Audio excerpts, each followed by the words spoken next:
팔순 축하드립니다. 시어머니의 팔순 잔치가 마을회관에서 있었습니다. 150명의 하객들이 박수를 치는 가운데 어머니, 이것 좀 보세요.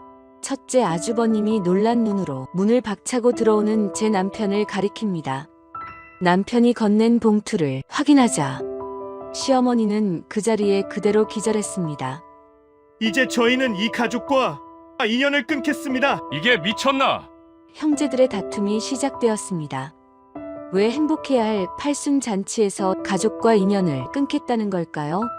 사연 시작 전 구독과 좋아요 부탁드립니다. 그럼 오늘의 이야기 시작하겠습니다. 경상남도 고성군의 작은 시골 마을. 최은주 씨는 올해 55입니다. 30년 전 25살에 이 집으로 시집 왔습니다. 세 아들을 둔 집안의 막내 며느리로 말입니다. 이른 아침부터 은주의 집에는 전화벨이 쉴 새 없이 울려댔습니다. 시어머니 김정숙 여사의 팔순 잔치를 앞두고 있었기 때문입니다. 첫 번째 전화는 시어머니였습니다. 은주야, 이번 잔치 말이야. 작게 하지 뭐 조촐하게 해. 은주는 안도의 한숨을 쉬었습니다. 갑상선암 수술을 받은 지 겨우 3개월. 목에는 아직도 붉은 수술 자국이 선명했습니다. 손목에는 보호대를 차고 있었고 허리에는 파스가 3장이나 붙어 있었습니다. 의사 선생님은 무거운 것을 들지 말라고, 뜨거운 기름을 다루지 말라고, 적어도 6개월은 쉬어야 한다고 했습니다. 작은 잔치라니. 은주는 속으로 생각했습니다. 그래, 작게 하시겠다니 다행이다. 이번에는 좀 견딜만 하겠네. 하지만 시어머니의 다음 말에 은주의 얼굴이 하얗게 굳어졌습니다. 그래도 하객은 150명 정도는 돼야 할 것 같고 음식은 한정식으로 푸짐하게 준비해야지. 팔순인데 허술하면 안 되잖아. 아, 그리고 무대도 설치하고 꽃장식도 예쁘게 해놔야 해. 영상도 틀어야 하니까 장비도 알아봐. 은주 너 하면 되지. 큰 며느리는 외국 나가 있고 둘째 며느리는 애들 공부 봐야 한다니까 바쁘잖아. 너만 믿는다? 은주는 목구멍이 조여오는 것을 느꼈습니다. 수술 부위가 욱신욱신 쑤셔왔습니다. 손목이 저리기 시작했습니다. 하지만 입에서 나온 말은 30년 동안 늘 똑같았습니다. 네. 알겠습니다, 어머님. 전화를 끊는 순간 은주의 손이 파르르 떨렸습니다. 150명. 한정식. 무대. 꽃장식. 영상 장비. 혼자서 어떻게 준비한다는 말입니까? 일주일밖에 남지 않았는데 말입니다. 은주는 벌써 손가락을 꼽으며 계산하기 시작했습니다. 장을 봐야 하고, 재료를 손질해야 하고, 전을 부쳐야 하고, 나무를 묻혀야 하고. 띠리링. 카톡 알림음이 울렸습니다. 둘째 형님 박수진이었습니다. 은주보다 3살 위인 박수진은 늘 화려한 옷차림의 손톱도 예쁘게 꾸미고 다니는 사람이었습니다. 동서 우리 애들 공부 때문에 강남으로 이사 가려고 하는데 비용을 어머님한테 도움 받아야 할 것 같아. 우리 애들을 제일 아끼시잖아. 팔순 잔치 때 얘기 좀 꺼내볼게. 아, 그리고 동서, 집이 가까우니까 애들 방학 때 시골로 보내면 밥 좀 챙겨줘. 우리 바쁘거든. 알았지? 은주는 휴대폰 화면을 멍하니 바라봤습니다. 강남 이사 비용. 조카들 밥. 또 은주의 몫이었습니다. 대답을 해야 하는데 손가락이 움직이지 않았습니다. 가슴속에서 뭔가가 쿵쿵거렸습니다. 다시 전화벨이 울렸습니다. 이번에는 큰형님 윤미자였습니다. 6살 위인 큰형님은 늘 자랑이 많은 사람이었습니다. 동선아야. 뭐해 바빠. 나는 이번에도 돈만 보탤게. 알지? 나는 시집 올 때부터 명절이나 잔칫날은 안 하기로 약속했거든. 우리 시어머니가 그렇게 허락하셨으니까. 그리고 난 요즘 프랑스 파리인데 날씨 진짜 좋아. 에펠탑 앞에서 찍은 꽃사진 있는데 이거 팔순 케이크 배경으로 넣으면 예쁠 것 같아. 파일 보낼 테니까 잘 써. 알았지? 뚝. 전화가 끊어졌습니다. 은주는 주방 싱크대에 손을 짚고 섰습니다. 어지러웠습니다. 프랑스, 에펠탑, 케이크 배경. 은주는 30년 동안 단 한 번도 해외여행을 가본 적이 없었습니다. 아니, 제주도도 가본 적이 없었습니다. 명절마다, 제사마다, 가족 행사마다 늘 부엌에 있었으니까요. 은주는 심호흡을 했습니다. 아니, 하려고 했습니다. 하지만 목이 조이는 것 같았습니다. 수술 부위가 당기면서 숨쉬기가 힘들었습니다. 그래도 해야 했습니다. 은주는 싱크대에 놓인 아침 식사 그릇들을 보았습니다. 설거지부터 해야 했습니다. 손을 뻗어 그릇을 잡았습니다. 설거지를 시작했습니다. 그런데 그때였습니다. 갑자기 손목에서 힘이 쑥 빠지면서 그릇이 손에서 미끄러졌습니다. 앗! 쨍그랑. 그릇이 싱크대 바닥에 떨어지며 두 동강이 났습니다. 은주는 그대로 주저앉았습니다. 다리에 힘이 없었습니다. 손목이 후들거렸습니다. 큰일이다. 큰일이야. 은주는 작은 소리로 중얼거렸습니다. 그릇 깨진 것이 큰일이 아니었습니다. 일주일 안에 150명 잔치를 준비해야 하는데 그릇 하나도 제대로 못 잡는 이 몸으로 어떻게 한다는 말입니까? 여보, 무슨 일이야? 그때 남편 정민이 달려왔습니다. 58살인 정민은 공무원으로 일하는 성실한 사람이었습니다. 하지만 늘 조용했습니다. 가족들 사이에서 목소리를 높인 적이 없었습니다. 마냥 착하고 귀하게 자랄난 셋째 아들이었으니까요. 괜찮아요? 정민은 바닥에 주저앉은 아내를 부축했습니다. 은주의 이마에는 식은땀이 송글송글 맺혀 있었습니다. 얼굴은 창백했고 입술은 파랗게 질려 있었습니다. 괜찮아요, 여보. 손목이 좀. 괜찮아요. 잡채만 해놓을게요. 은주는 일어서려고 했습니다. 하지만 다리가 후들후들 떨렸습니다. 정민이 아내의 팔을 꼭 붙잡았습니다. 당신 의사 선생님이 뭐라고 했어요? 무리하지 말라고 했잖아요. 뜨거운 것도 만지지 말라고, 무거운 것도 들지 말라고 했잖아요. 정민도 알고 있었습니다. 아내가 갑상선암 수술을 받았다는 것을, 의사 선생님이 절대 무리하면 안 된다고 경고했다는 것을. 하지만 정민은 형들에게 와이프 이야기를 한마디도 하지 못했습니다. 어머니한테도 말하지 못했습니다. 말해봤자 소용없다는 걸 알았으니까요. 괜찮아요, 여보. 이 정도는. 은주는 늘 하던 대답을 했습니다. 괜찮아요, 이 정도는. 30년 동안 입에 붙은 말이었습니다. 시집와서 처음 명절을 맞았을 때도, 애를 낳고 이틀 만에 제사를 준비할 때도, 허리를 다쳐서 병원에 갔다 와서도 늘 이 말을 했습니다. 정민은 가슴이 먹먹했습니다.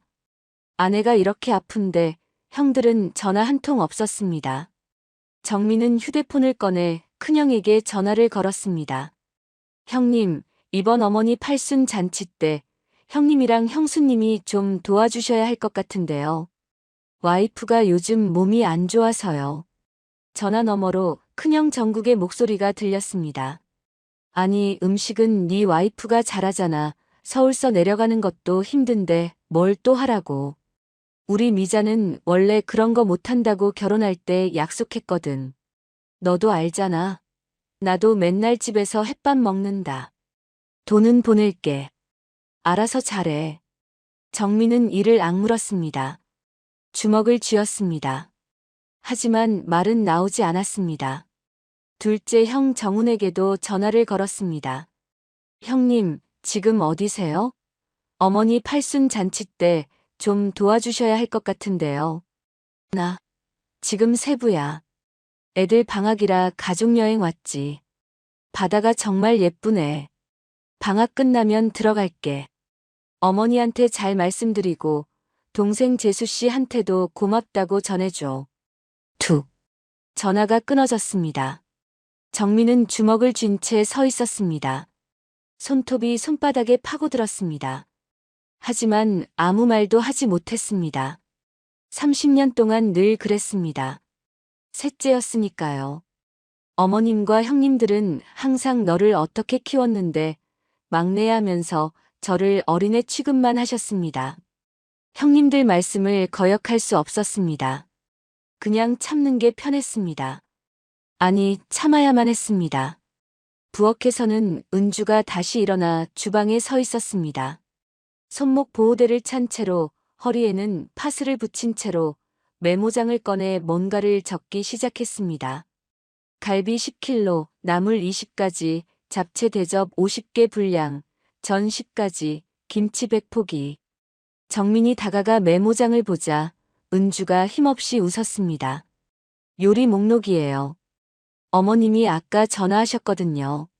잡채 맛 좀 봐보라고. 저번 추석 때 좀 싱겁더라고 하셨어요. 은주는 메모장을 덮으며 작게 중얼거렸습니다. 또 싱겁대. 이번에는 확 출장 뷔페 부를까? 아니야, 무슨 소리를 들으려고. 은주의 목소리에는 힘이 없었습니다. 체념이 묻어 있었습니다. 하지만 손은 멈추지 않았습니다. 또 다른 메모를 적기 시작했습니다. 장볼 목록, 준비 일정, 무대 업체 연락처. 정민은 그 모습을 바라보며 아무것도 할 수 없었습니다. 형들은 듣지 않았습니다. 어머니는 언제나 은주만 찾았습니다. 형수들은 핑계만 댔습니다. 정민은 그저 무력하게 서 있을 뿐이었습니다. 그날 밤 은주는 잠결에도 계속 뒤척였습니다. 잡채 다시 해야지. 나물도 더 무쳐야 하고. 전도 미리 부쳐놔야 하고. 은주는 잠꼬대까지 하고 있었습니다. 정민은 옆에서 잠을 이룰 수가 없었습니다. 아내의 숨소리가 거칠었습니다. 가끔씩 목을 감싸 쥐고 기침을 했습니다. 수술 부위가 아직 아물지 않았기 때문이었습니다. 정민은 어둠 속에서 눈물을 흘렸습니다. 30년입니다. 30년 동안 아내가 이렇게 살아왔습니다. 명절마다, 제사마다, 집안 행사마다. 아프면서도 힘들면서도 늘 괜찮아요라고 말하면서. 그리고 정민은 그 옆에서 아무것도 하지 못했습니다. 알면서도 보면서도 막지 못했습니다. 정민은 조용히 일어나 컴퓨터 앞에 앉았습니다. 그리고 뭔가를 적기 시작했습니다. 손이 떨렸습니다. 하지만 멈출 수 없었습니다. 30년. 이제는 바꿔야 한다. 이제는. 팔순 잔치까지 이제 일주일이 남았습니다. 다음 날 아침 은주는 남편 몰래 집을 나섰습니다. 병원에 가야 했습니다. 어젯밤부터 목이 너무 아팠기 때문입니다. 수술 부위가 찌릿찌릿 아프고 숨 쉴 때마다 무언가 걸리는 것 같았습니다. 병원 진료실에서 은주는 의사 선생님 앞에 앉았습니다. 의사 선생님은 은주의 목을 살펴보더니 깊은 한숨을 쉬었습니다. 환자분, 지금 상태가 좋지 않습니다. 수술한 지 3개월밖에 안 됐는데 이렇게 무리하시면 재발 위험이 있어요. 지금 염증 반응이 보입니다. 은주의 얼굴이 창백해졌습니다. 그럼 어떻게 해야 하나요? 당분간은 절대 무리하시면 안 됩니다. 특히 뜨거운 기름, 무거운 냄비, 이런 거 절대 금지예요. 최소 6개월은 안정을 취하셔야 합니다. 안 그러면 암이 재발할 수도 있습니다. 의사 선생님의 말에 은주는 눈물이 날 것 같았습니다. 6개월. 하지만 일주일 후에 팔순 잔치가 있었습니다. 150명분의 음식을 준비해야 했습니다. 선생님, 그런데 이번 주에 큰 행사가 있어서요. 딱 이번만 하고 쉬면 안 될까요?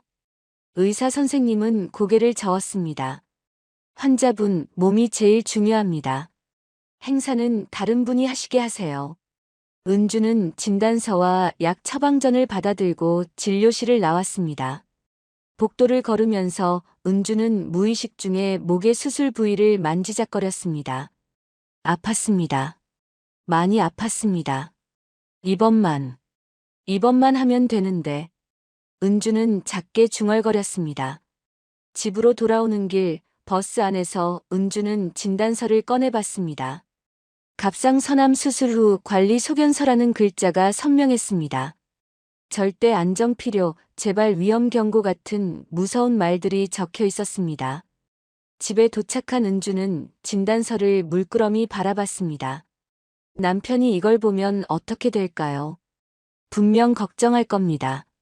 시어머니한테 말씀드리자고 할 겁니다. 그러면 또 잔소리를 들어야 했습니다.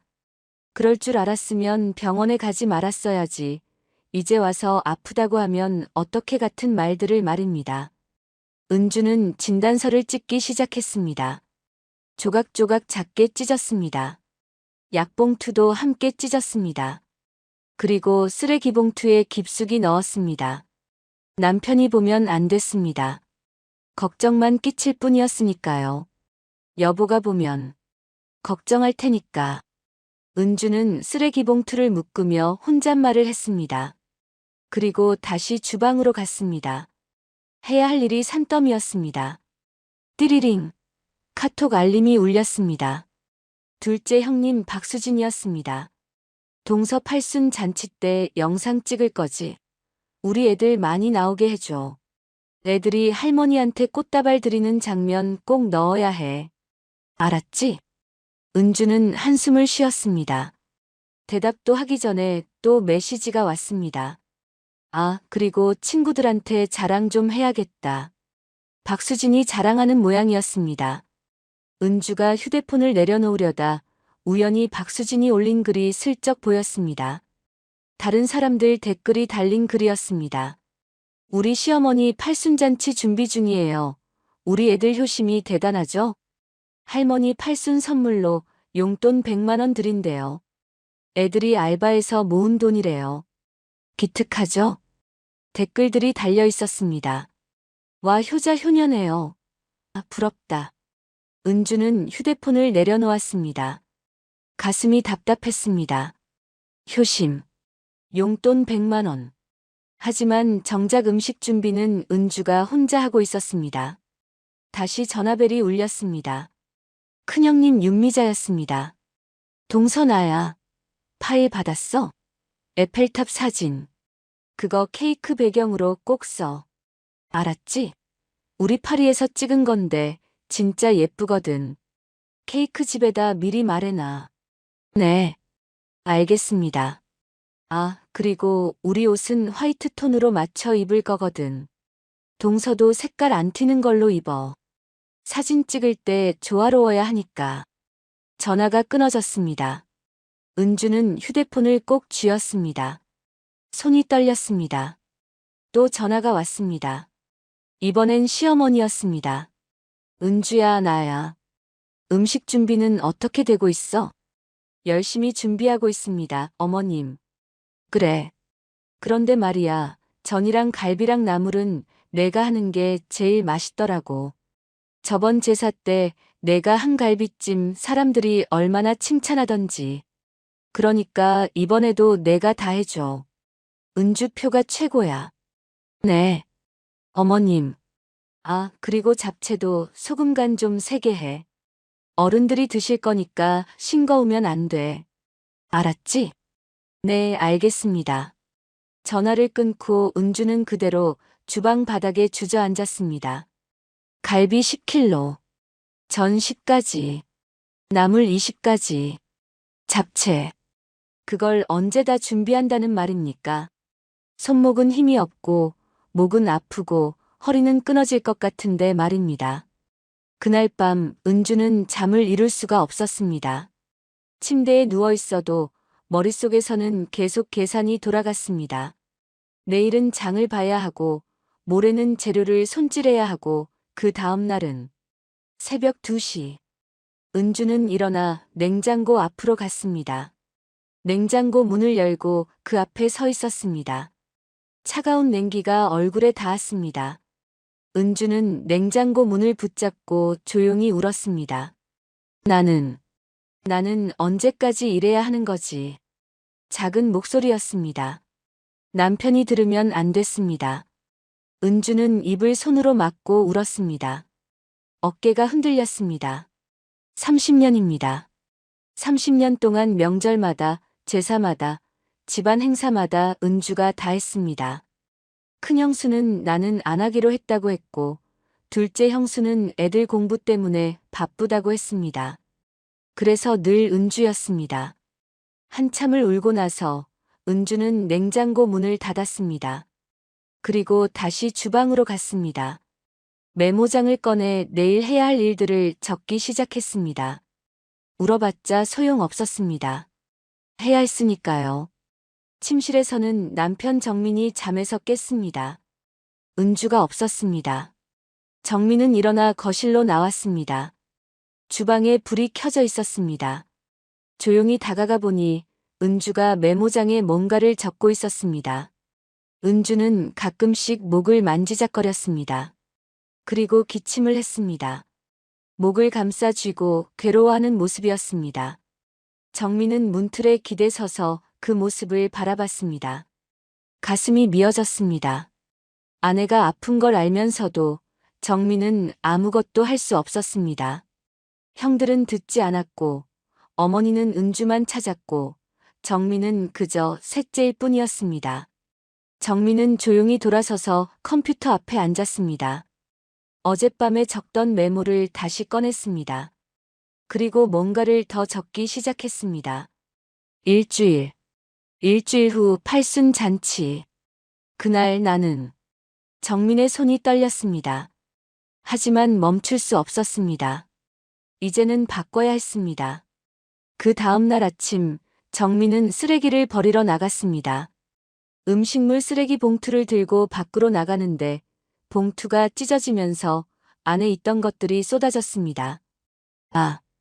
정민은 쪼그려 앉아 흩어진 쓰레기를 주워 담기 시작했습니다.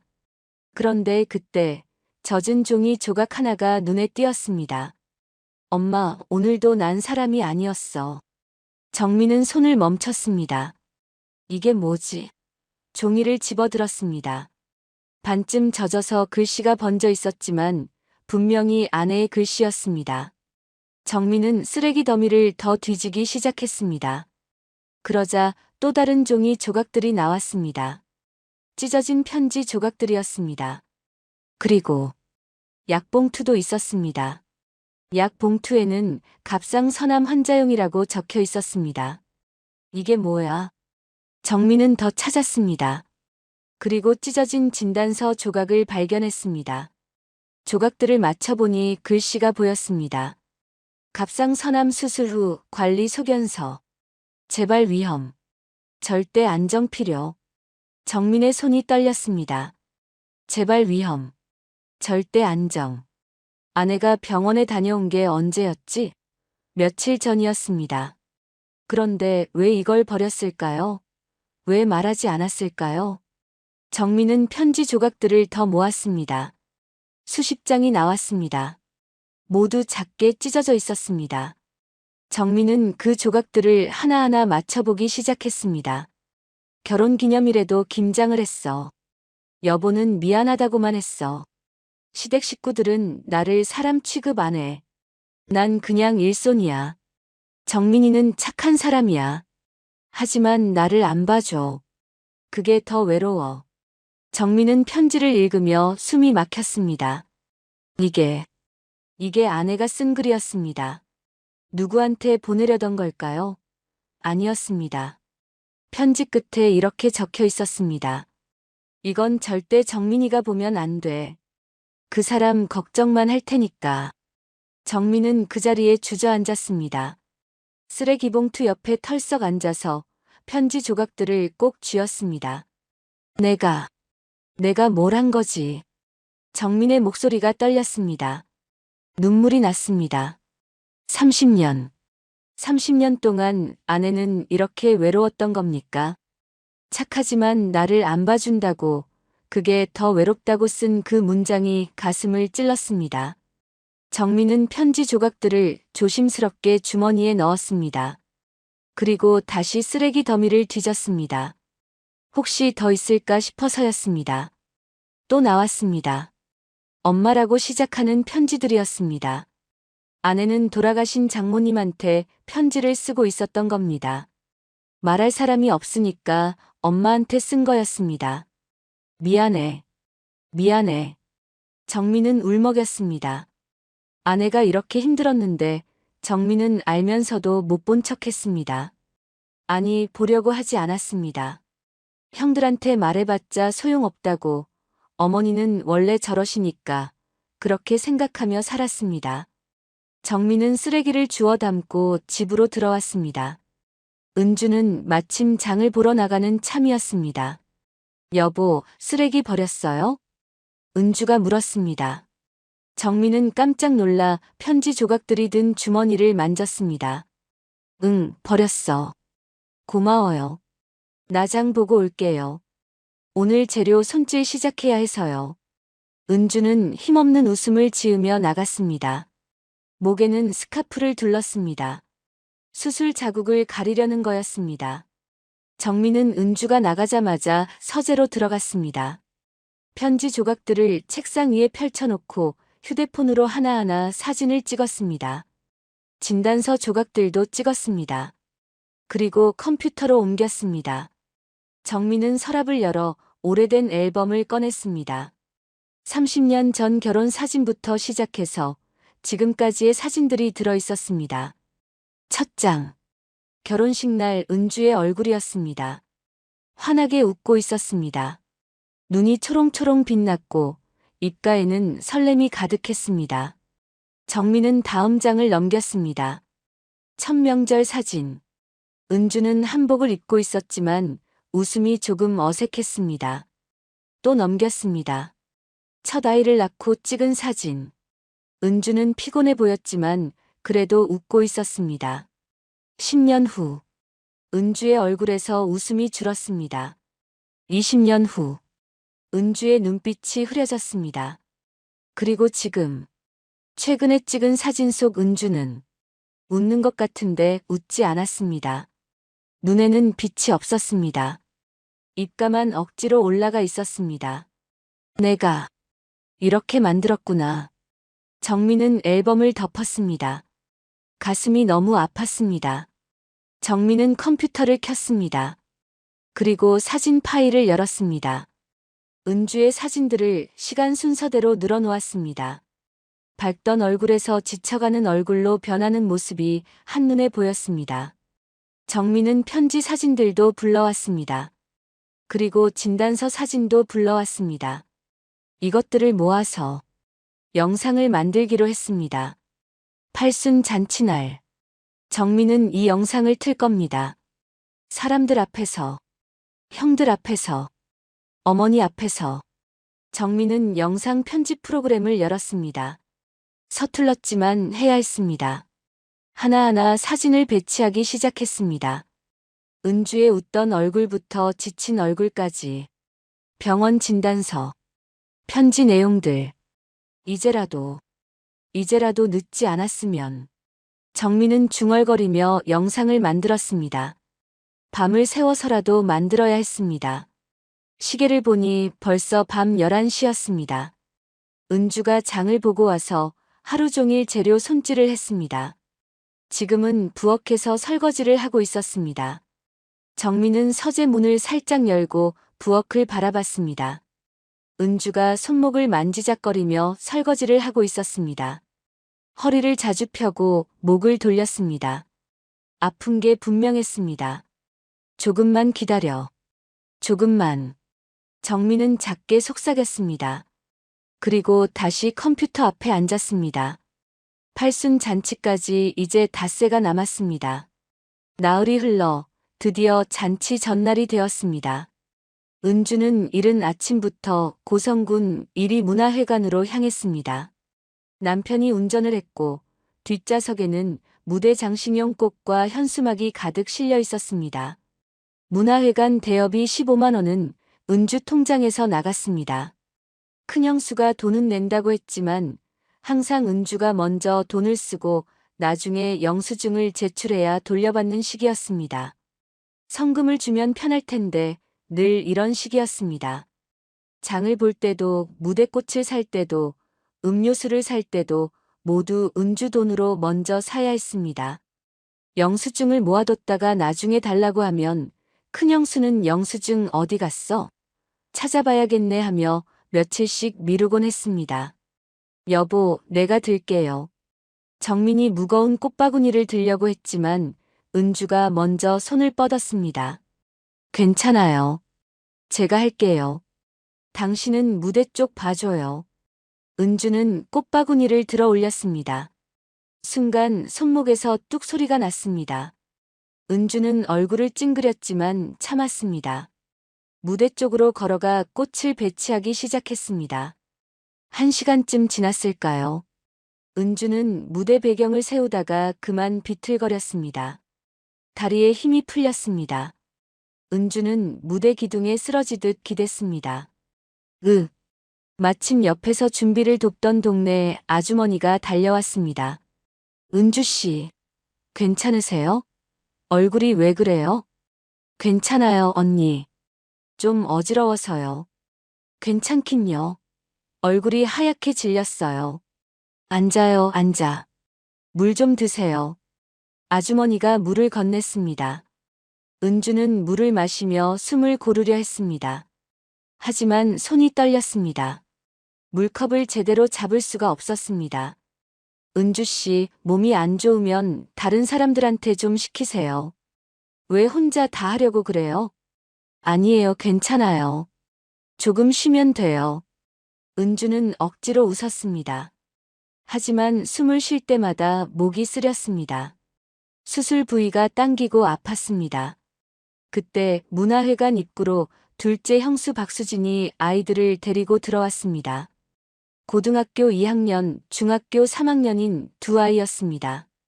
대학 입시를 앞둔 나이였습니다. 애들아, 이리 와봐. 박수진은 아이들을 구석으로 데려가 무릎을 꿇고 앉았습니다. 그리고 작은 목소리로 말했습니다. 얘들아, 내일 할머니한테 잘해야 해. 알지? 이번에 할머니가 돈 좀 보태주시면 너희 강남 학군으로 전학 갈 수 있어. 좋은 학교 다닐 수 있다고. 알았지? 네, 엄마. 그래. 그러니까 내일 할머니한테 꽃다발 드릴 때 크게 말해. 할머니 사랑해요. 이렇게. 알았지? 너희가 할머니를 얼마나 생각하는지 보여줘야 해. 네. 아이들은 고개를 끄덕였습니다. 박수진은 만족스럽게 웃으며 휴대폰을 꺼냈습니다. 그리고 아이들을 세워놓고 영상을 찍기 시작했습니다. 자, 할머니한테 보낼 영상 찍을 거야. 하나, 둘, 셋. 할머니 사랑해요. 내일 너무 기대돼요. 아이들이 말했습니다. 박수진은 영상을 확인하고는 바로 시어머니한테 전송했습니다. 잠시 후 시어머니한테 전화가 왔습니다. 어머니 영상 보셨어요? 전화 너머로 김정숙 여사의 감동한 목소리가 들렸습니다. 아이고, 우리 손주들. 정말 효자들이네. 예쁘기도 하고. 그러게요. 애들이 어머니 생각을 얼마나 하는지 몰라요. 내일 보시면 더 감동하실 거예요. 박수진은 흐뭇하게 웃으며 전화를 끊었습니다. 한편 은주는 무대 한쪽에서 의자 배치를 하고 있었습니다. 150개의 의자를 일일이 정리하는 일이었습니다. 허리를 구부렸다 폈다 하는 게 고문처럼 느껴졌습니다. 그때 큰형수 윤미자가 문화회관에 도착했습니다. 명품 옷을 입고 선글라스를 낀 채였습니다. 아이고, 다들 열심히 하네. 윤미자는 주변을 둘러보다가 은주에게 다가왔습니다. 동서, 음료수 좀 준비해줘. 내일 하객들 오면 음료수 있어야 하잖아. 참, 난 손목이 안 좋아서 무거운 거 못 들어. 동서가 해줘. 네. 알겠습니다. 은주는 고개를 숙였습니다. 윤미자는 만족스럽게 웃으며 무대 앞 제일 좋은 자리에 앉았습니다. 여기가 제일 잘 보이네. 내일 여기 앉아야겠다. 은주는 말없이 다시 일을 시작했습니다. 의자를 나르고 음료수를 준비하고 테이블을 닦았습니다. 땀이 흘렀습니다. 목이 말랐지만 물 마실 시간도 없었습니다. 해가 지고 저녁이 되었습니다. 은주는 집으로 돌아왔습니다. 하지만 쉴 시간이 없었습니다. 음식을 마저 준비해야 했습니다. 부엌에서 은주는 전을 부치기 시작했습니다. 호박전, 감자전, 동그랑땡, 생선전. 10가지 종류의 전을 150인분 만들어야 했습니다. 뜨거운 기름이 튀었습니다. 은주의 손등에 기름이 튀어 빨갛게 부풀어 올랐습니다. 하지만 은주는 멈추지 않았습니다. 목이 또 아팠습니다. 뜨거운 김이 목으로 올라와 수술 부위를 자극했습니다. 기침이 났습니다. 은주는 입을 막고 기침을 참으려 했습니다. 시계를 보니 밤 11시였습니다. 전을 다 부친 은주는 이제 잡채를 만들기 시작했습니다.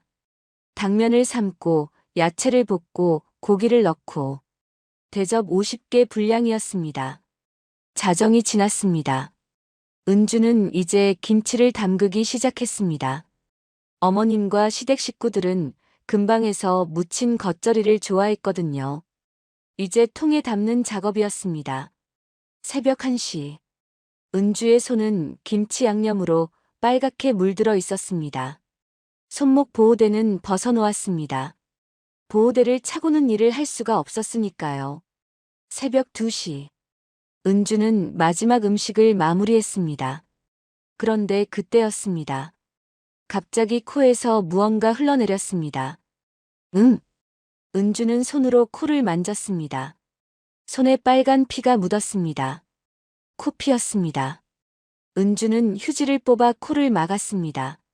하지만 피가 계속 났습니다. 고개를 뒤로 젖히고 휴지를 코에 꽉 눌렀습니다. 한참을 그렇게 서 있었습니다. 피가 멈췄을 때 은주는 거울을 봤습니다. 얼굴이 새하였습니다. 눈 밑은 시퍼렇게 멍들어 있었고 입술은 바짝 말라 있었습니다. 내일만 견디면 돼. 은주는 작게 속삭였습니다. 그때 서재에서는 정민이 마지막 작업을 하고 있었습니다. 컴퓨터 화면에는 완성된 영상이 떠 있었습니다. 은주의 사진들, 편지 내용들, 병원 진단서가 모두 담긴 영상이었습니다. 정민은 프린터를 켰습니다. 그리고 서류들을 인쇄하기 시작했습니다. 가사노동 청구서, 상속포기 각서, 노후부양 책임 전가 동의서, 그리고 재개발 보상 서류도 함께 넣었습니다. 고성군 일대가 재개발 지역으로 지정되면서 정민 명의로 된 땅의 보상금이 12억이 나올 예정이었습니다. 그 서류도 함께였습니다. 정민은 인쇄된 서류들을 봉투에 넣었습니다. 그리고 영상이 담긴 저장 장치도 챙겼습니다. 내일은 정민의 손이 떨렸습니다. 하지만 멈출 수 없었습니다. 팔순 잔치가 내일로 다가왔습니다. 드디어 팔순 잔치날이 밝았습니다. 고성군 1위 문화회관 앞에는 아침부터 차들이 줄지어 들어왔습니다. 하객들이 하나둘 도착하기 시작했습니다. 모두들 잔칫날을 축하하러 온 사람들이었습니다. 여기 정숙씨 팔순 잔치 맞지요? 네, 맞아요. 안으로 들어가세요. 하객들이 문화회관 안으로 들어서며 주변을 둘러봤습니다. 무대는 화려하게 꾸며져 있었고 의자들은 반듯하게 정리되어 있었습니다. 와, 정말 잘 꾸며놨네. 누가 이렇게 준비했대요? 아마 업체 불러서 하지 않았을까? 그나저나 며느리들이 셋이라며. 다들 온 거야? 한 하객이 주변을 둘러보며 물었습니다. 마침 지나가던 동네 아주머니가 대답했습니다. 아니요, 며느리가 밤새 준비하는 거 봤다던데. 큰 며느리는 서울서 오는 중이고 둘째 며느리는 저기 손주들이랑 있고 셋째 며느리는 몸이 안 좋아서 못 왔대요. 아, 그래요? 그럼 대체 몇째 며느리가 잔치 준비한 거예요? 셋째 며느리가 다 했죠. 이 집안도 참 특이해. 어머, 이걸 혼자 다요? 하객들이 수군거렸습니다. 그런데 사실 은주는 조리실에 있었습니다. 못 온 게 아니라 오지 못한 게 아니라 조리실에서 음식을 데우고 있었던 겁니다. 뜨거워. 은주는 큰 냄비를 들어 올리다가 비틀거렸습니다. 손목에 힘이 없었습니다. 냄비가 기울면서 국물이 튈 뻔했습니다. 은주 씨, 조심해요. 옆에서 돕던 아주머니가 황급히 냄비를 받쳤습니다. 고마워요, 언니. 은주의 얼굴은 땀으로 범벅이 되어 있었습니다. 목에 둘렀던 스카프는 벗어놓았습니다. 뜨거운 김 때문에 도저히 견딜 수가 없었기 때문입니다. 수술 자국이 그대로 드러났습니다. 그때 밖에서 시어머니 김정숙 여사의 목소리가 들렸습니다. 막내야, 며느리는 어디 있어? 하객 하나가 조심스럽게 물어보았습니다. 아이고, 준비하느냐고 많이 힘드신가 봐요. 그래도 해야지. 어쩌겠어. 시어머니 팔순인데. 요즘 젊은 사람들은 참. 김정숙 여사의 목소리에 하객들이 민망한 표정을 지었습니다. 누군가 작게 속삭였습니다. 요즘 며느리들은 안 그러던데. 암 수술했으면 좀 쉬게 해줘야지. 조리실에서 은주는 그 소리를 들었습니다. 가슴이 답답했습니다. 하지만 어쩔 수 없었습니다. 음식을 데우는 일을 마저 해야 했습니다. 그때 문화회관 정문으로 큰형수 윤미자가 들어왔습니다. 명품 백을 들고 화려한 꽃다발과 고급스러운 상자를 안고 있었습니다. 옷도 새로 맞춘 듯 화려했습니다. 어머니. 윤미자는 큰 소리로 시어머니를 불렀습니다. 김정숙 여사가 돌아봤습니다. 어머니, 이거 프랑스에서 산 비싼 화장품이에요. 꽃다발도 준비했고요. 어머니 피부에 정말 좋을 거예요. 백화점에서도 구하기 힘든 거래요. 아이고, 우리 큰며느리. 그래, 고맙다. 역시 센스가 있어. 김정숙 여사는 선물을 받으며 흐뭇해했습니다. 하객들도 박수를 쳤습니다. 역시 큰며느리는 다르네. 윤미자는 만족스럽게 웃으며 제일 앞자리에 앉았습니다. 어제 미리 받았던 그 자리였습니다. 잠시 후 둘째 며느리 박수진도 아이들과 함께 들어왔습니다. 고등학생, 중학생인 두 아이는 교복을 단정하게 입고 있었습니다. 애들아, 기억하지? 할머니한테 꽃다발 드릴 때 크게 말하는 거. 네, 엄마. 박수진은 아이들을 데리고 무대 앞으로 갔습니다. 그리고 리허설하듯 아이들에게 속삭였습니다. 저기서 할머니 사랑해요. 하고 그 다음에 할머니 최고. 이렇게 크게 말해. 알았지? 네, 엄마. 결국 아이들은 고개를 끄덕였습니다. 잠시 후 식순이 시작되었습니다. 자, 이제 손주들이 할머니께 꽃다발을 드리는 시간입니다. 사회자의 멘트에 따라 박수진의 두 아이가 무대 위로 올라갔습니다. 큰 꽃다발을 들고서 김정숙 여사 앞에 섰습니다. 할머니 사랑해요. 할머니 최고. 둘째 아이가 크게 말했습니다. 하객들이 웃음을 터뜨리며 박수를 쳤습니다. 하하, 애들 귀엽네. 효자 효녀들이야. 김정숙 여사는 손주들을 꼭 안아주며 눈물까지 글썽였습니다. 아이고, 우리 손주들. 할머니가 많이 사랑한다. 걱정 마. 할머니가 다 해줄게. 박수진은 휴대폰으로 그 장면을 열심히 찍었습니다. 나중에 친구 단톡방에 올릴 생각이었습니다. 이제 본격적인 축사 순서가 시작되었습니다. 첫 번째로 큰아들 정국이 단상에 올라갔습니다. 어머니, 팔순을 맞으신 것을 진심으로 축하드립니다. 어머니께서 저희를 키워주신 은혜, 평생 잊지 않겠습니다. 형식적인 축사였지만 하객들은 박수를 쳤습니다.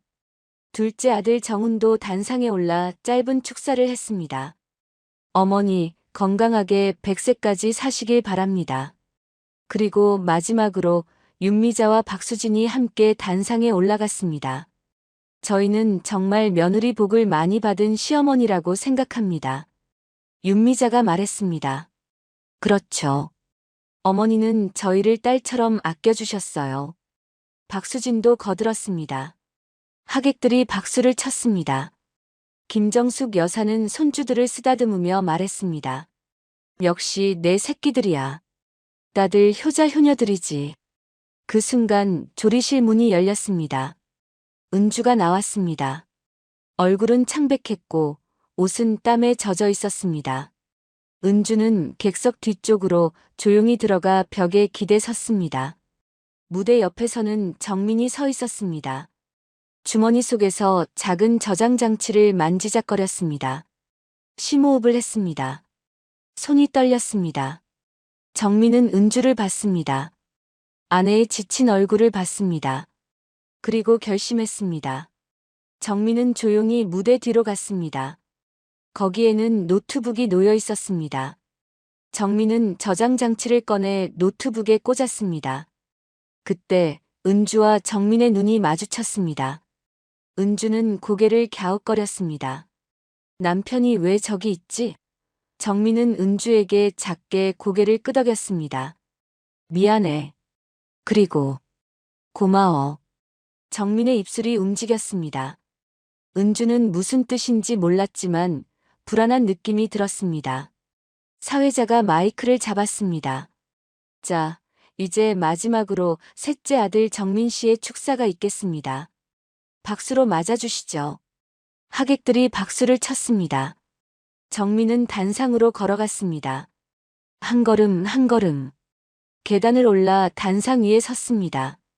김정숙 여사가 흐뭇하게 웃으며 말했습니다. 우리 막내도 한마디 하려나 보네. 정민은 마이크를 잡았습니다.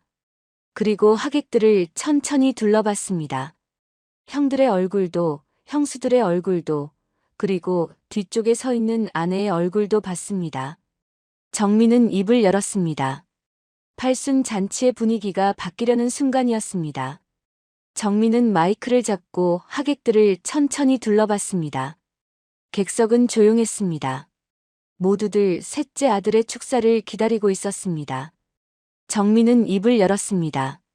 오늘은 어머니의 팔순을 축하하는 자리입니다. 하객들이 고개를 끄덕였습니다. 김정숙 여사도 흐뭇하게 웃었습니다. 정민은 잠시 멈췄다가 다시 말했습니다. 하지만 오늘 저는 축사 대신 다른 이야기를 하려고 합니다. 진실을 이야기하려고 합니다. 하객들 사이에서 웅성거림이 일었습니다. 무슨 진실? 축사가 아니라고. 사람들이 서로 눈을 마주쳤습니다. 정민은 주머니에서 작은 리모컨을 꺼냈습니다. 그리고 버튼을 눌렀습니다. 무대 뒤 스크린에 영상이 켜졌습니다. 처음에는 병원 진료실 장면이었습니다. 은주가 진료 의자에 앉아 있었습니다. 목에 수술 자국이 선명하게 보였습니다. 의사의 목소리가 스피커를 통해 울려 퍼졌습니다. 환자분, 갑상선암 수술 후 지금 상태가 좋지 않습니다. 이렇게 무리하시면 재발 위험이 있습니다. 지금 염증 반응이 보입니다. 하객들이 숨을 죽였습니다. 스크린에는 은주의 수술 부위 사진이 나왔습니다. 붉게 부어오른 목, 실밥 자국이 생생하게 보였습니다. 화면에 큰 글씨가 떴습니다. 절대 무리 금지. 뜨거운 기름, 무거운 냄비 절대 금지. 의사의 목소리가 다시 이어졌습니다.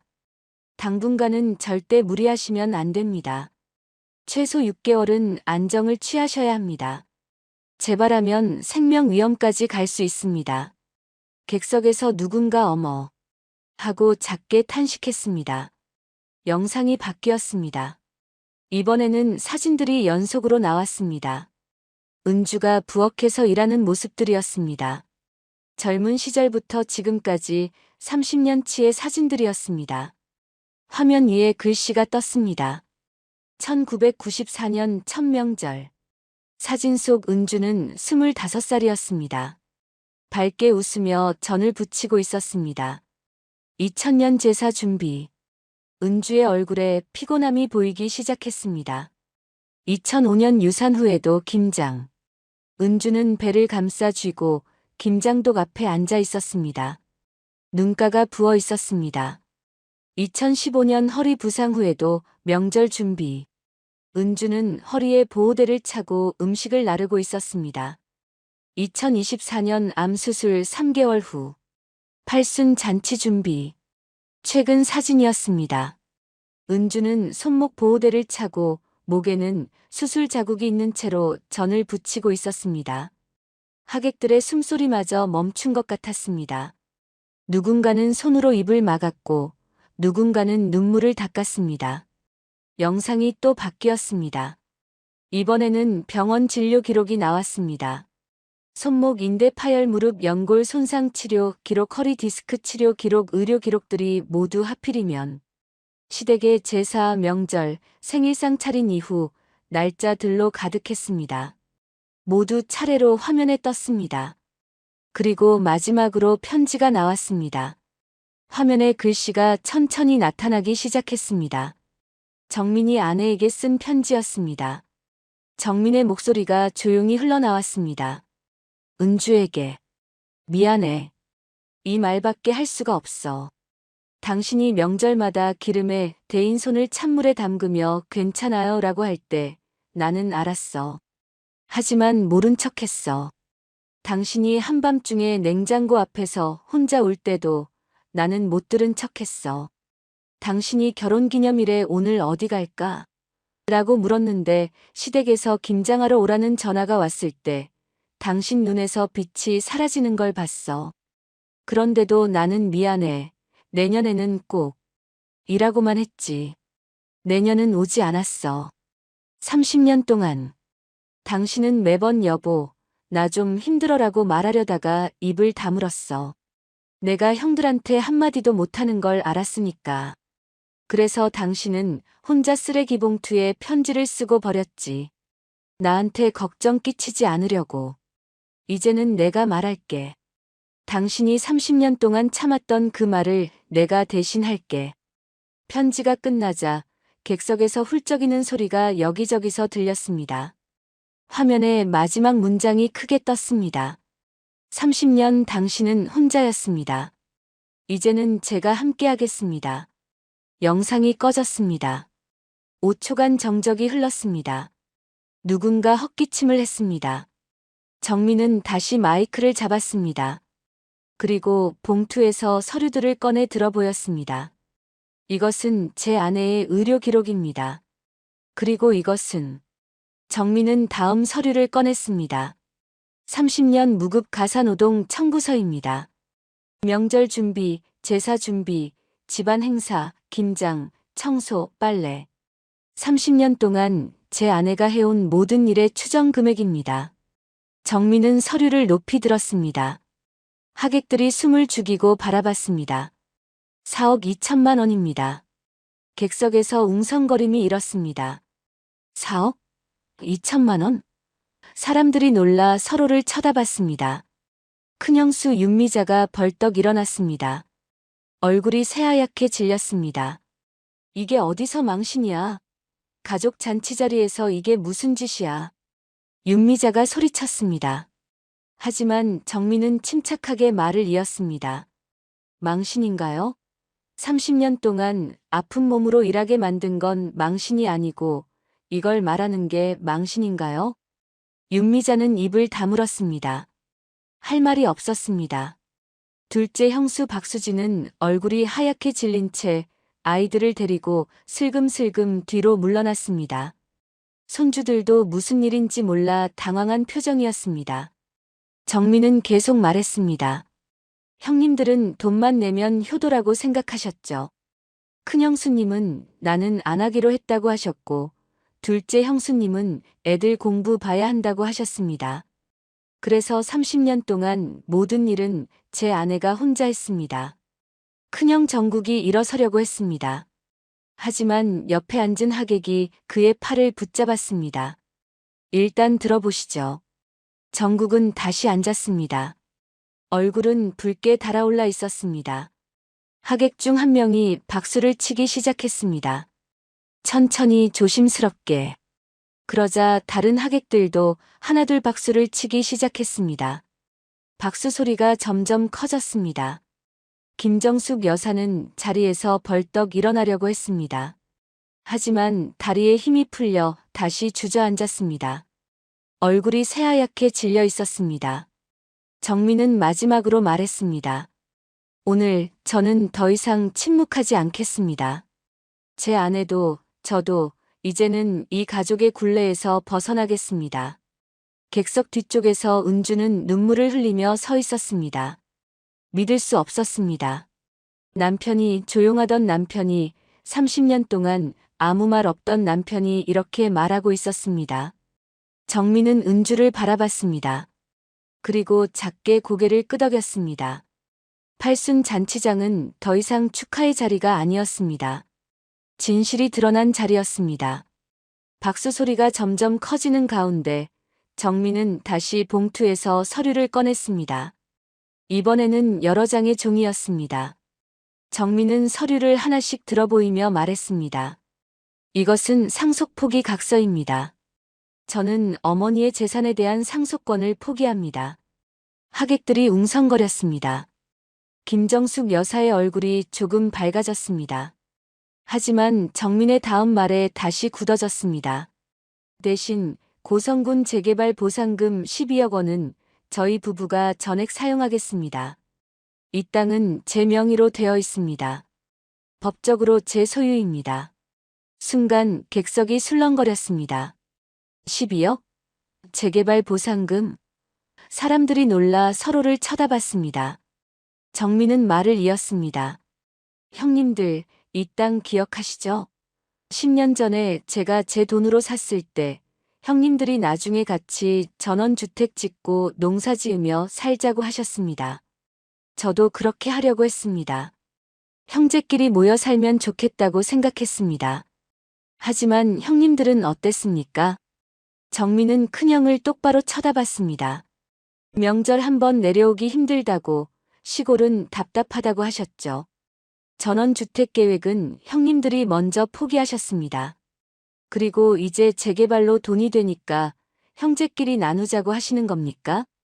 큰형 정국이 벌떡 일어나 단상으로 뛰어갔습니다. 야, 이정민. 이 미친놈아. 정국은 단상을 잡고 흔들었습니다. 얼굴이 붉게 달아올라 있었습니다. 너 혼자 다 먹겠다는 거야? 형제끼리 나눠야지. 정민은 침착하게 대답했습니다. 형님, 그럼 형님은 그동안 부모님께 얼마나 보탰습니까?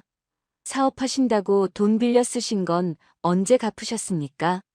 정국의 얼굴이 더 붉어졌습니다. 할 말이 없었습니다. 둘째 형 정훈도 자리에서 일어났습니다. 야, 정민아. 좀 얘기 좀 하자. 이러지 말고. 정민은 정훈을 똑바로 쳐다봤습니다. 형님 얘기요? 일주일 전에 전화했을 때 발리 여행 가느라 전화도 안 받으시던 분이 지금 얘기하자고 하시는 거예요? 정훈은 말을 더듬었습니다. 그건 나도 사정이. 애들 방학이라 가족여행 가셨죠. 그때 제 아내는 혼자 150명분 음식 준비하고 있었습니다. 정민의 목소리는 떨리지 않았습니다. 차분했지만 단호했습니다. 정민은 다시 하객들을 향해 말했습니다.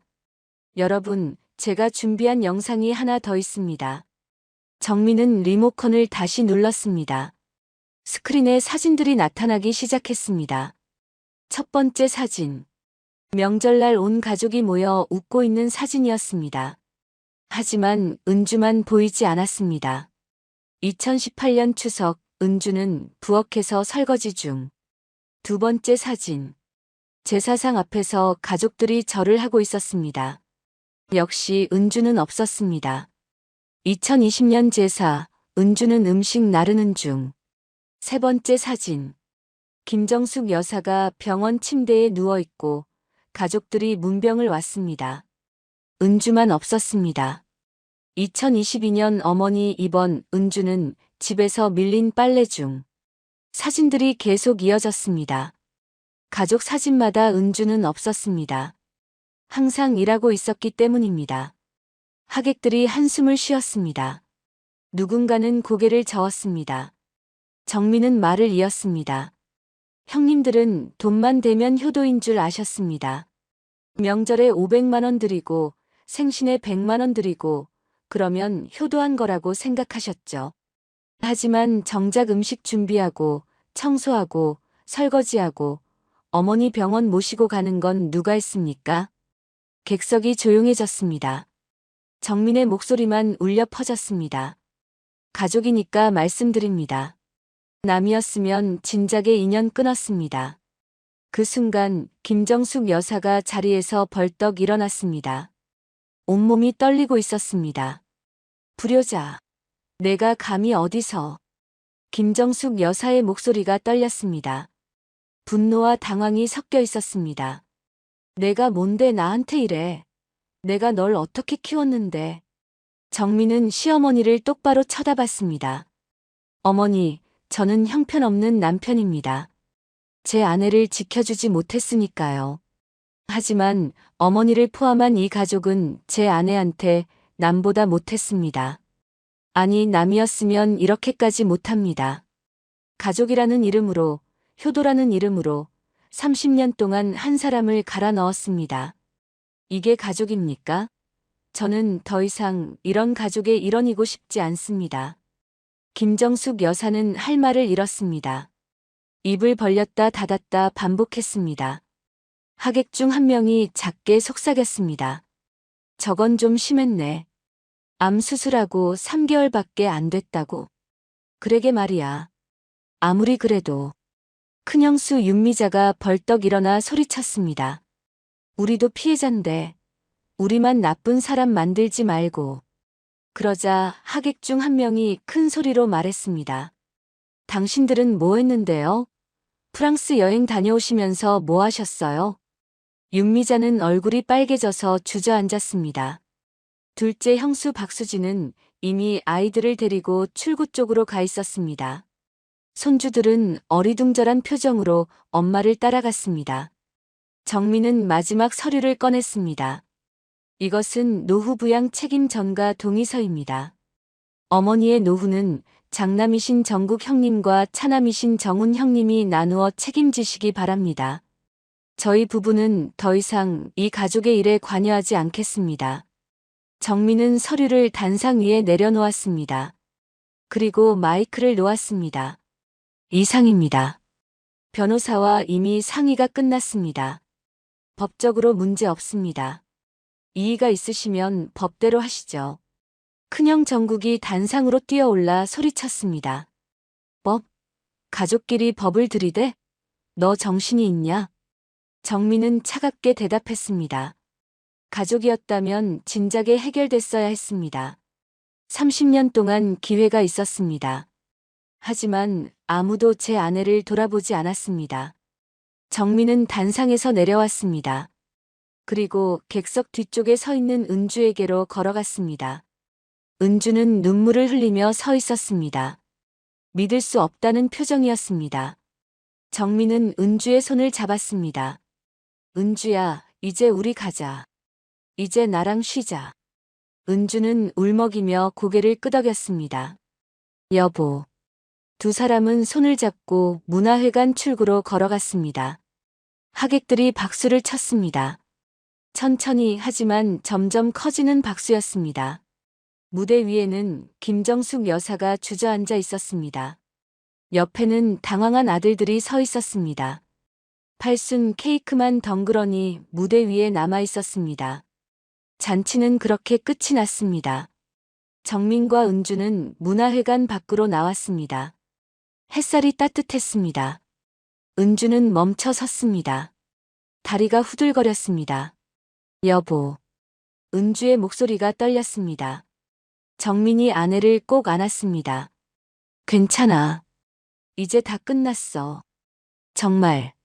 정말 괜찮은 거예요? 형님들이, 어머님이. 은주는 여전히 믿을 수 없다는 표정이었습니다. 30년 동안 참고 살았던 사람이 갑자기 벗어났다는 게 실감이 나지 않았습니다. 괜찮아. 변호사랑 다 상의했어. 법적으로 문제 없어. 정민은 은주의 어깨를 감싸며 주차장으로 걸었습니다. 그때 뒤에서 누군가 뛰어나왔습니다. 정민아, 이 자식아. 큰형 정국이었습니다. 얼굴이 새빨개져서 헐떡거리며 쫓아왔습니다. 10년 전에 우리 같이 살기로 했잖아. 형제끼리 전원주택 짓고 농사 지으며 살자고. 그래서 내가 그 땅 샀잖아. 이제 와서 혼자 다 가져가겠다고. 정민은 멈춰 섰습니다. 하지만 돌아보지 않았습니다. 형님, 그 전원주택 계획 형님이 먼저 포기하셨잖아요. 시골은 답답해서 못 살겠다고. 그리고 이제 돈이 되니까 나누자는 거죠? 그리고 저도 이제 형님들하고 같이 살 생각 없어졌습니다. 정국은 할 말을 잃었습니다. 사실이었기 때문입니다. 그래도. 형제끼리. 형제요? 형님, 저희 부부가 힘들 때 형님은 어디 계셨습니까? 제 아내가 암 수술했을 때 형님은 프랑스 여행 가셨잖아요. 정국은 입을 다물었습니다. 뒤에서 둘째 형 정훈도 나왔습니다. 형님, 정민아. 우리 좀 얘기하자. 이러지 말고. 정민은 이번에는 돌아봤습니다. 형님, 얘기는 변호사 통해서 하시죠. 오늘 이후로 저희 부부는 집안 행사에 참석하지 않을 겁니다. 명절도 제사도 생신도 없습니다. 야, 그럼 어머니는 어떡하고? 어머니는 장남이신 큰형님과 차남이신 정훈 형님이 돌아가며 모시세요. 30년 동안 제 아내가 혼자 했습니다. 이제는 형님들 차례입니다. 정민은 차 문을 열고 은주를 태웠습니다. 그리고 운전석에 앉았습니다. 형님들, 앞으로 연락하지 마세요. 저희는 저희 인생 살겠습니다. 차가 출발했습니다. 백미러에 형들이 멍하니 서 있는 모습이 보였습니다. 문화회관 안에서는 아직 소란이 계속되고 있었습니다. 큰형수 윤미자는 김정숙 여사 앞에 무릎을 꿇고 앉아 있었습니다. 어머니, 저는 몰랐어요. 은주가 그렇게 힘든 줄. 어머니, 저희는 잘못이 없어요. 하지만 김정숙 여사는 대답하지 않았습니다. 그저 주저앉아 멍하니 앞을 바라보고 있을 뿐이었습니다. 어머니 다이아 반지요. 그거라도 저희한테 주셔야죠. 상속분이잖아요. 윤미자의 말에 하객 하나가 지나가다 말했습니다. 지금 그게 중요해요? 며느리 암 환자 부려먹은 게 먼저지. 윤미자는 얼굴이 빨개졌습니다. 둘째 며느리 박수진은 이미 아이들을 데리고 주차장으로 나가 있었습니다. 차에 타면서 남편 정훈에게 전화를 걸었습니다. 여보, 우리 망한 거 아냐? 당신이 전원주택 계획 없어졌으니 보상금은 형제끼리 나누자고 했잖아. 정민이가 그렇게 나올 줄 몰랐다고. 전화 너머로 정훈의 한숨 소리가 들렸습니다. 나도 모르겠어. 정민이가 법적으로 다 준비해놨대. 그럼 우리는 어떻게? 박수진은 소리를 질렀습니다. 뒷좌석의 아이들이 움찔했습니다. 엄마, 우리 어떻게? 둘째 아이가 조심스럽게 물었습니다. 닥쳐. 지금 그게 중요해. 박수진은 화를 냈습니다. 아이는 울먹이며 입을 다물었습니다. 문화회관 안에서는 하객들이 하나둘 빠져나가고 있었습니다. 누군가는 김정숙 여사를 위로했지만 누군가는 고개를 저으며 나갔습니다. 아무리 그래도 암 환자한테 그렇게 하면 안 되지. 맞아. 나라도 저랬을 거야. 셋째 며느리 불쌍하네.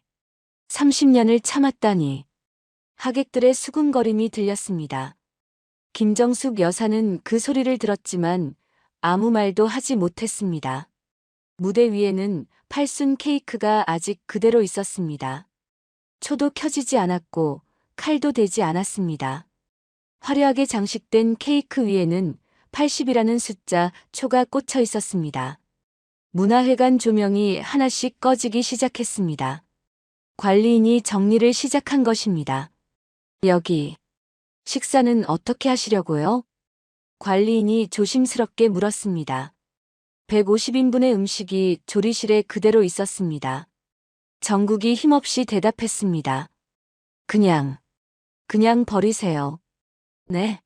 이 많은 음식을. 버리라니까요. 정국이 소리를 질렀습니다. 관리인은 놀라 뒤로 물러섰습니다. 윤미자는 명품백을 집어들고 일어섰습니다. 어머니, 저희는 먼저 갈게요. 나중에 전화드릴게요. 김정숙 여사는 대답하지 않았습니다. 윤미자는 황급히 밖으로 나갔습니다. 정훈도 어머니 곁에 앉았습니다. 어머니, 저도 집에 가봐야 할 것 같아요. 수진이가, 너희들도 가라. 김정숙 여사가 처음으로 입을 열었습니다. 목소리는 쉬어 있었습니다. 어머니, 가라고 했어. 다들 가. 김정숙 여사가 소리쳤습니다. 정우는 일어나 형을 바라봤습니다. 정국도 어쩔 줄 몰라 하다가 어머니 곁에 앉았습니다. 어머니, 저는 남아있을게요. 하지만 김정숙 여사는 아무 대답도 하지 않았습니다. 그저 무대 위의 케이크를 멍하니 바라보고 있을 뿐이었습니다. 조명이 모두 꺼졌습니다. 무대만 희미하게 빛나고 있었습니다. 그 위에는 한 번도 칼이 대지지 않은 팔순 케이크가 덩그러니 놓여 있었습니다. 팔순 잔치는 그렇게 끝이 났습니다. 축하는 없었고 케이크도 자르지 못했고 가족은 뿔뿔이 흩어졌습니다.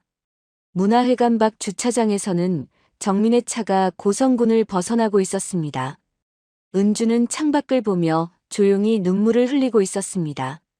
슬픔의 눈물이 아니었습니다. 해방의 눈물이었습니다.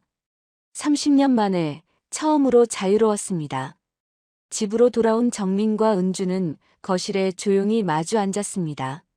두 사람은 한참 동안 말이 없었습니다. 시계 소리만 똑딱거렸습니다. 은주가 먼저 입을 열었습니다. 여보, 당신 정말 괜찮은 거예요? 형님들이, 어머님이. 은주의 목소리는 떨렸습니다. 걱정이 묻어 있었습니다.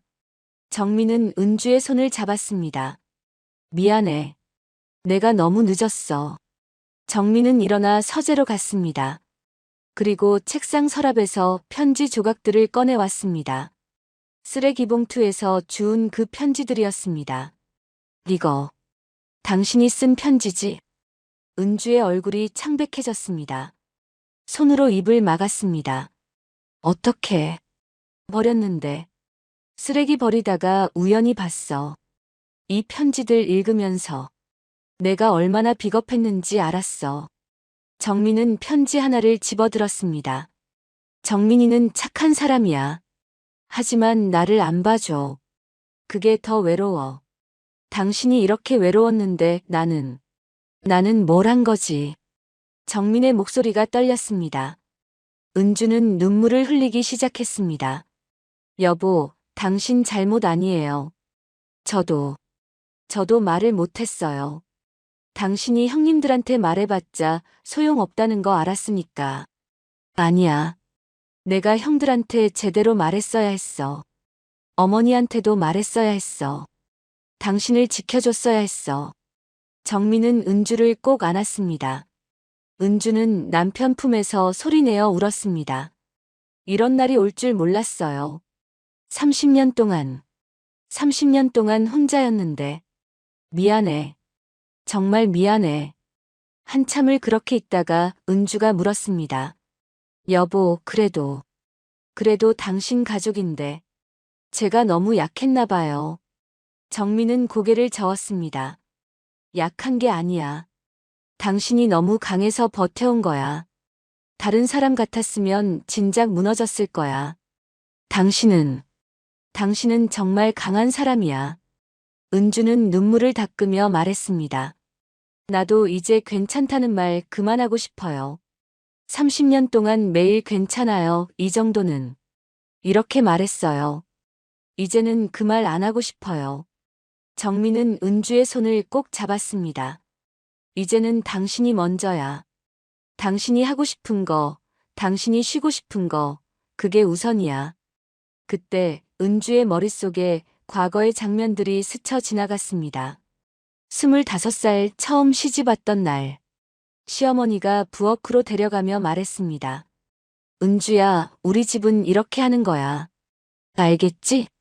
처음엔 뭐든 배우고 싶고 더 잘하고 싶은 마음에 설레던 부엌이 어느새 저를 힘들게 만들었네요. 은주는 눈물을 흘리며 말했습니다. 여보, 나 정말 힘들었어요. 매일매일 힘들었어요. 알아. 이제 알아. 정민은 휴대폰을 꺼내 전화를 걸었습니다. 변호사였습니다. 네, 변호사님. 서류 정리 부탁드립니다. 네, 내일 사무실로 갈게요. 전화를 끊고 은주를 바라봤습니다. 재개발 보상금. 정말 우리가 써도 돼요? 은주가 조심스럽게 물었습니다. 당연하지. 당신 치료비, 우리 여행, 당신이 하고 싶었던 것들 다 할 거야. 30년 동안 참았잖아. 이제는 당신 하고 싶은 거 다 해. 은주는 눈물을 닦으며 작게 웃었습니다. 30년 만에 처음으로 진짜 웃는 것 같았습니다. 여보, 고마워요. 정말 고마워요. 내가 고마워.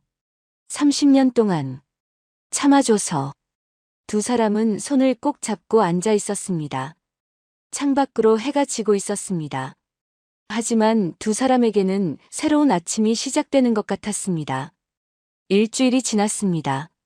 정민은 변호사 사무실에 앉아 있었습니다. 책상 위에는 서류들이 가지런히 놓여 있었습니다. 정민 씨, 재개발 보상금은 정민 씨 명의로 된 땅이니 법적으로 전혀 문제 없습니다. 형제분들이 이의를 제기해도 소용없어요. 변호사가 말했습니다. 정민은 고개를 끄덕였습니다. 그럼 가족들한테 내용 증명은 언제 발송하면 될까요? 이미 어제 발송했습니다. 조만간 받으실 겁니다. 정민은 안도의 한숨을 쉬었습니다. 그리고 주머니에서 편지 봉투 하나를 꺼냈습니다. 이건 어머니한테 보내는 제 편지입니다. 내용 증명이랑 같이 보내주실 수 있을까요? 물론이죠. 변호사는 편지를 받아들었습니다. 정민이 손수 쓴 편지였습니다. 그 편지에는 이렇게 적혀 있었습니다. 어머니, 아들 정민입니다. 미안합니다. 하지만 이제 저희도 살고 싶습니다. 30년 동안 제 아내는 어머니 가족을 위해 살았습니다. 이제는 제 아내를 위해 살고 싶습니다. 부디 건강하십시오. 형님들이 잘 모실 겁니다. 그 무렵 큰며느리 윤미자는 친구 단톡방에 글을 올리고 있었습니다. 우리 시어머니 정말 며느리 복이 없으신 것 같아.